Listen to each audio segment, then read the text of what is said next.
السلام علیکم ناظرین کورونا وائرس اور ہر طرح کی بیماریوں سے حفاظت کے لیے نبی کریم صلی اللہ علیہ وآلہ وسلم نے ایک دعا عنایت فرمائی ہے، اس کو وظیفے کے طور پر بھی ہم پڑھ سکتے ہیں۔ آئیے وہ دعا کیا ہے، انشاءاللہ تعالی اس کے کرنے سے کورونا وائرس اور ہر طرح کی بیماری سے محفوظ رہیں گے۔ تو آئیے وہ دعا کیا ہے۔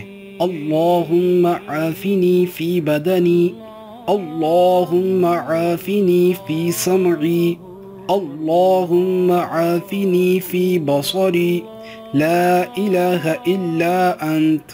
ترجمہ: الہی میرے بدن میں عافیت دے، الہی مجھے میرے کانوں میں عافیت دے، الہی مجھے میری آنکھوں میں عافیت دے، تیرے سوا کوئی معبود نہیں۔ یہ دعا آپ نے صبح شام تین مرتبہ پڑھنی ہے۔ اول آخر 11 مرتبہ درود پاک کوئی سا بھی۔ انشاءاللہ تعالی اللہ تعالی صحت عطا فرمائے گا اور ہر طرح کی بیماریوں سے حفاظت عطا فرمائے گا۔